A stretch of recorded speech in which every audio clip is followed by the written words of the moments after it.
Welcome back to Influential Women in History. In today's episode, we journey back to the 15th century to explore the life and legacy of a remarkable young woman, Joan of Arc.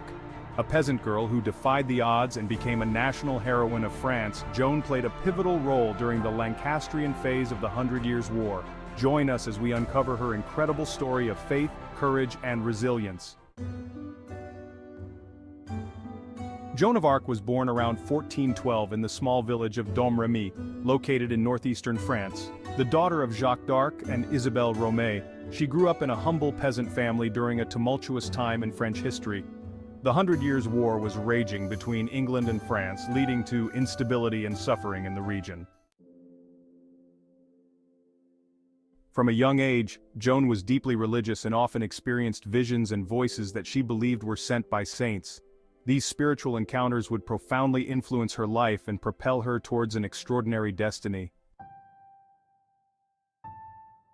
At the age of 13, Joan claimed to hear voices, which she identified as those of Saint Michael, Saint Catherine, and Saint Margaret. They instructed her to support Charles VII, the rightful heir to the French throne, and to help drive the English out of France.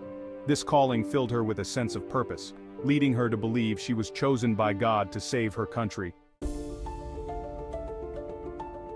In a time when women were often relegated to domestic roles, Joan's determination to take action was unprecedented. At 16, she left her home and traveled to the court of Charles VII, despite the dangers and skepticism she faced. Her conviction and charisma eventually earned her an audience with the Dauphin, who was initially unsure of her claims. Despite the doubts surrounding her, Joan convinced Charles to allow her to lead an army to lift the Siege of Oron in 1429.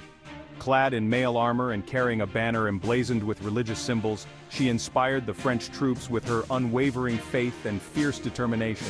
The siege was a critical moment in the war, as Orléans was a strategic stronghold for the English.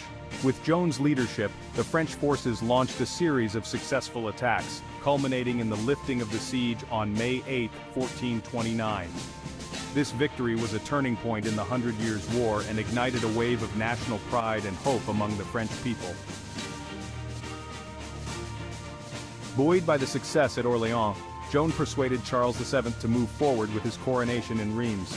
On July 17, 1429, Charles was crowned King of France, with Joan by his side. This moment solidified her status as a national heroine and symbol of French unity and resilience. Joan's influence extended beyond military victories. She represented hope for a nation torn apart by war. Her faith and leadership inspired many to rally behind the French cause. However, Joan's fortunes changed in May 1430 when she was captured by Burgundian forces at Compiègne. She was handed over to the English, who viewed her as a threat. Despite her previous victories, Joan faced a brutal trial for heresy, witchcraft, and cross-dressing.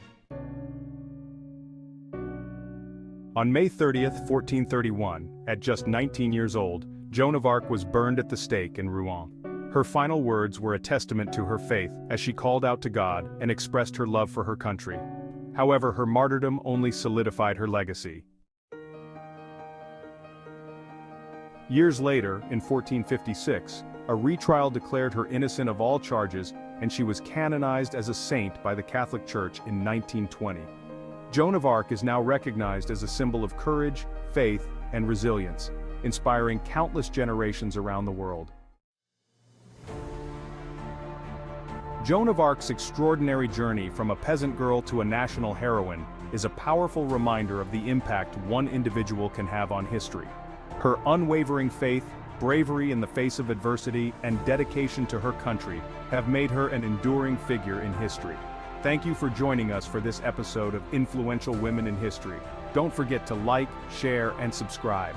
Join us next time as we explore the life of another remarkable woman who has shaped our world. Until next time.